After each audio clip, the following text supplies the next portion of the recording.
বিসমিল্লাহির রহমানির রহিম। জাফর আগ্রহ পক্ষ থেকে সকলের প্রতি রইল সালাম, আসসালামু আলাইকুম। আজকে আমি তুলে ধরবো আপনার খামারে যখন কোনো মুরগি ভাইরাস দ্বারা আক্রান্ত হয় এবং ভাইরাস দ্বারা আক্রান্ত হওয়ার পরে কোন ধরনের ওষুধ এবং কি ধরনের ট্রিটমেন্ট নিলে আপনার ওই সকল ভাইরাস দ্বারা আক্রান্ত মুরগিকে আবার পুনরায় স্বাভাবিক অবস্থায় ফিরিয়ে আনতে পারবেন। তাহলে চলুন দেখে আসি আজকের এই ভিডিওটি এবং খামারি ভাইদেরকে অনুরোধ করব প্রথম থেকে শেষ পর্যন্ত মনোযোগ সহকারে আজকের এই ভিডিওটি দেখবেন, তাহলে কিন্তু আপনারা অনেক কিছু জানতে পারবেন। যদি স্কিপ করে দেখেন তাহলে স্কিপের মাধ্যমে কিন্তু অনেক গুরুত্বপূর্ণ বিষয় কিন্তু আপনারা নাও জানতে পারেন। যে মুরগিটি দেখছেন এই মুরগিটি কিন্তু আপনার করাইজা ভাইরাস দ্বারা আক্রান্ত হয়েছে। যখন এই মুরগিগুলোকে ওই ভাইরাস দ্বারা আক্রান্ত হয়, অনেক সময় দেখা যায় আপনার মুরগিগুলো হা করে নিঃশ্বাস নেয় এবং খাওয়া দাওয়া বন্ধ করে দেয়। আপনার বোলগুলো ফুলে যায়, চোখ কান মুখ ফুলে যায়, চোখ দিয়ে পানি ঝরে, নাক দিয়ে পানি ঝরে। এসকল দ্বারা যখন কোনো মুরগি আক্রান্ত হয় তখনই আপনি ভাববেন যে আপনার খামারে করাইজা ভাইরাস দ্বারা আপনার মুরগিগুলো আক্রান্ত হয়েছে। এবং এই মুরগিগুলোকে কিভাবে ট্রিটমেন্ট নেবেন আমি ভিডিওর মাধ্যমে যে প্রসেসগুলো আমি তুলে ধরার চেষ্টা করব, আপনারা সেই মোতাবেক যদি কাজ করেন তাহলে ইনশাল্লাহ আপনারা আপনার মুরগিগুলোকে আবার পুনর অবস্থায় ফিরিয়ে আনতে পারবেন।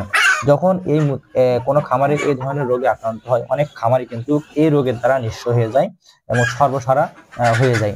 তো আল্লাহর অশেষ রহমতে আমার খামারে প্রায় 10 থেকে 15টি মুরগি কিন্তু এই ধরনের সমস্যার সম্মুখীন হয়েছিল, প্রতিনিয়ত বাড়ছিল। তবে আমি খুব দ্রুত ট্রিটমেন্ট নেওয়ার কারণে আল্লাহর রহমতে আমার একটি মুরগি মাত্র মারা গিয়েছে এবং বাকি যে 11টা মুরগি ছিল সেগুলো আমি আবার স্বাভাবিক অবস্থায় ফিরিয়ে আনতে পেরেছি। স্ক্রিনে যে দুটি ওষুধ আপনারা দেখতে পাচ্ছেন, এই দুটি ওষুধ আপনারা সিরিঞ্জে করে 1 মিলি করে যদি আপনার 10টা মুরগি হয় তাহলে এক একটা মুরগিকে আপনি 10 মিলিলিটার করে পানি খাওয়াবেন। তাহলে 10টা মুরগির জন্য আপনার 100 মিলিলিটার পানি বা 150 মিলিলিটার পানিতে আপনারা 1 মিলি করে 2 মিলি মোট ওষুধটা ভালোভাবে গুলায়ে সিরিঞ্জের মাধ্যমে কিন্তু আপনারা আপনার মুরগিদেরকে হা করিয়ে খাওয়াই দিবেন। কারণ যদি আপনি কোনো পাত্রে গুলায় রেখে দেন, ওই মুরগি কিন্তু কখনোই আপনার পানিটি পান করবে না। কারণ তার অবস্থা তো এমনিতে খারাপ, সে খাওয়া দাওয়া বন্ধ করে দিয়েছে, সে কিভাবে খাবে?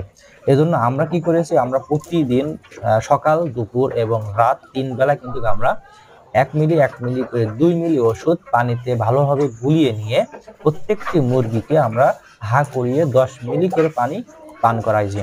এতে কি হয়েছে, 5 থেকে 6 দিন পর্যন্ত খাওয়ানোর পরে আমাদের মুরগিগুলো স্বাভাবিক অবস্থায় ফিরে এসেছে। তবে আরেকটা জিনিস লক্ষ্য রাখতে হবে সবসময়, যেন আপনি যখন অ্যান্টিবায়োটিক করাবেন প্রত্যেকটা অ্যান্টিবায়োটিক কিন্তু সর্বোচ্চ 3 দিন করাবেন। 3 দিন করানোর পরে আপনার মুরগিগুলোকে আবার স্বাভাবিক অবস্থায় যেভাবে পানি দেন ঠান্ডা পানি, ঠিক সেভাবে আপনি আবার ঠান্ডা পানি দেবেন।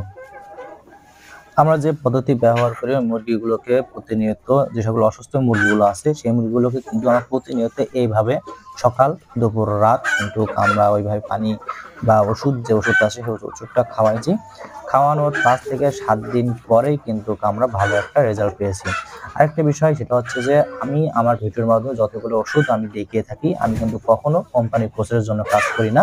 আমি বাস্তবে আমার খামারে যখন কোনো রোগ ঢোকে এবং সেই রোগের ট্রিটমেন্ট নিই এবং কোন ওষুধগুলো ব্যবহার করি এবং ভালো একটা রেজাল্ট পেলে তারপরে কিন্তু আমি আমার ভিডিওর মাধ্যমে তুলে ধরার চেষ্টা করি, যেন নতুন যেসব খামারি আছে সেই খামারি ভাইয়েরা আমার এই ভিডিও দেখে কিছু শিখতে পারে এবং অনেক বড় ক্ষতির হাত থেকে রেহাই পেতে পারে।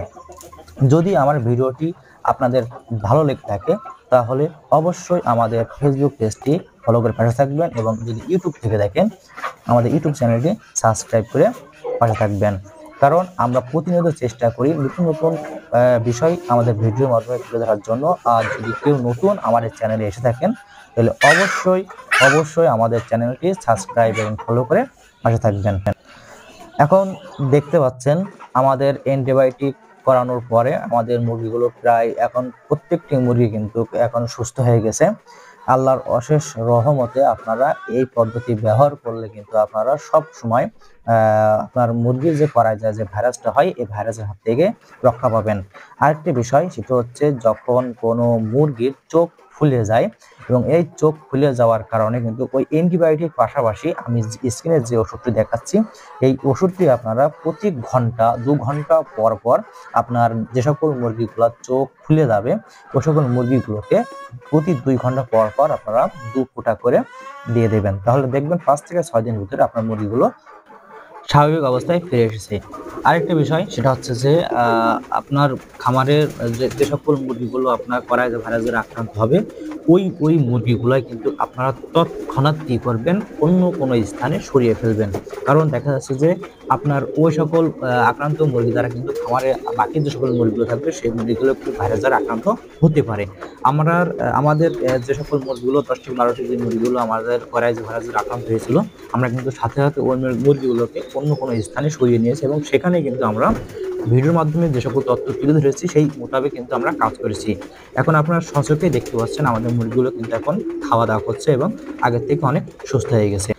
আরেকটা জিনিস আপনারা লক্ষ্য করবেন আমরা কিন্তু আমাদের মুরগির সংখ্যা অনুযায়ী কিন্তু আমরা 100 থেকে 150 মিলি পানিতে কিন্তু আমরা 1 মিলি করে ওষুধ গুলিয়ে নিয়েছি। কারণ আমাদের মুরগি যেহেতু আক্রান্ত হয়ে গেছে সে সকল মুরগিগুলোকে কিন্তু আমরা প্রত্যেকটি মুরগিকে 10 মিলি করে আমরা পানি পান করাবো। সেভাবে যদি আপনার 15টা মুরগি যদি আক্রান্ত হয় তাহলে আপনি 150 মিলি পানি নেবেন। যদি 20টা মুরগি আক্রান্ত হয় তাহলে আপনার 200 মিলি পানি নেবেন। নিয়ে আমরা যেভাবে দেখিয়েছি সেভাবে আপনারা পান করাবেন।